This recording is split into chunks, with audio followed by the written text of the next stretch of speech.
and welcome to the August 2025 Real Estate Market Update brought to you by the Reby Homes team.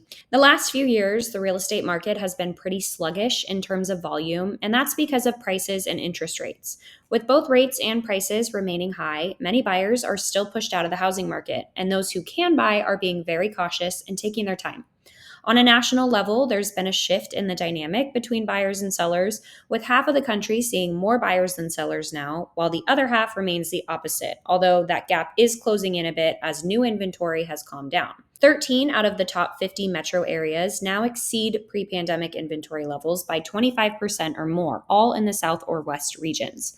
On the other hand, 17 out of the top 50 metro areas in the Northeast and Midwest regions are still lagging at least 25% behind pre pandemic inventory levels. So, when you see real estate headlines and articles, just keep in mind it's highly dependent upon location.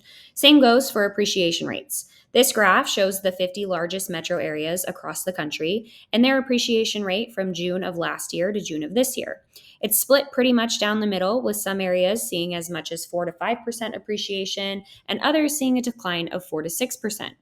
Nothing to freak out about, as the 20+% appreciation rates years prior created quite a large cushion for homeowners.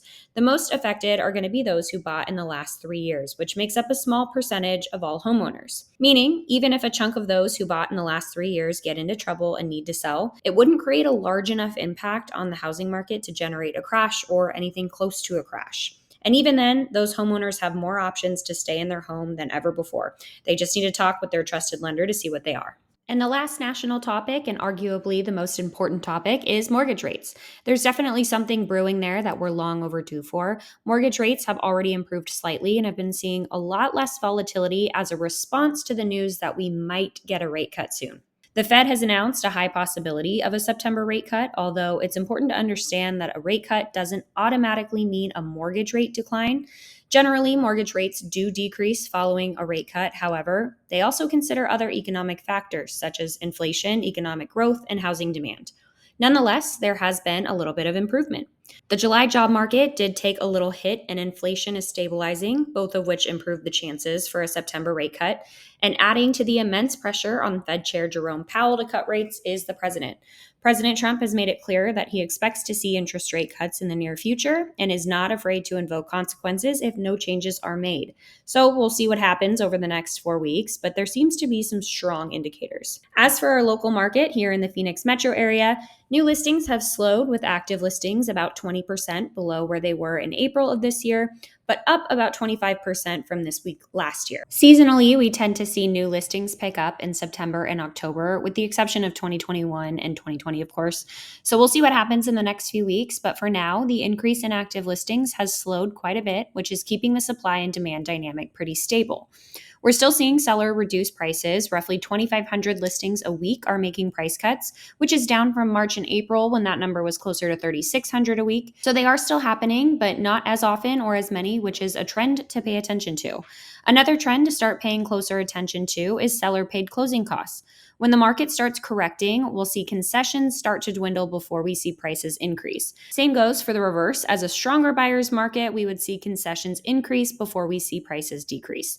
Seller paid closing costs are still prevalent, with the average amount being $10,000 since December of 2023. 57% of all listings are closing with seller concessions, while 60 to 68% of listings priced between $250,000 and $500,000 are seeing seller concessions. So if that's your price point, now is the time to take advantage. So, still prevalent, but again, we'll be watching closely, as any shift downward will be an indication that the market is changing directions. For those trying to time the market, keep in mind this data is what's already happened, not what's actively happening. When the market reaches the bottom, we won't know until 3 to 6 months after, and by then it'll already be too late. So, keeping up with indicators like seller paid closing costs and price reductions, and new listings, and of course mortgage rates and application activity will be telling when it comes to market projections. Jumping into appreciation rates, this graph is average price per square foot in all price points and zip codes dating back to January 2024.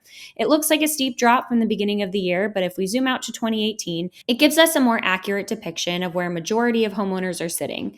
The reality is that our prices are pretty in line with March of 2023. Of course, this changes based on price point and location, but overall, if you bought your home in 2021 or sooner, chances are you're still sitting on equity. If you bought in the last 3 years, your home appreciation rate is likely pretty flat depending on the month you bought and, of course, location. This screenshot looks at the Cromford Market Index. The blue lines are annual appreciation rates, and the green is rate of inflation based on Consumer Price Index.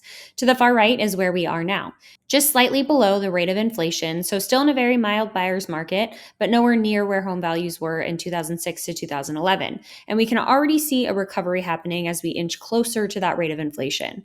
So, what does this mean? Well, it means we're still sitting in a mild buyer's market, although it's weakening as we're starting to see some stabilization.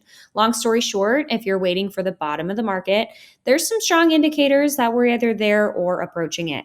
As soon as rates decline and more buyers enter the market, it won't take long for that CMI to shift in the opposite direction, and with that comes less concessions and higher prices. Of course, no one, including us, can predict what will actually happen throughout the rest of the year, but we can break down the statistical patterns that we're seeing and offer some insight into what it historically means when we see those patterns. So hopefully you find this information helpful or at the very least informative. As always, please feel free to reach out to us if you have any questions or would like to dive deeper into any particular area.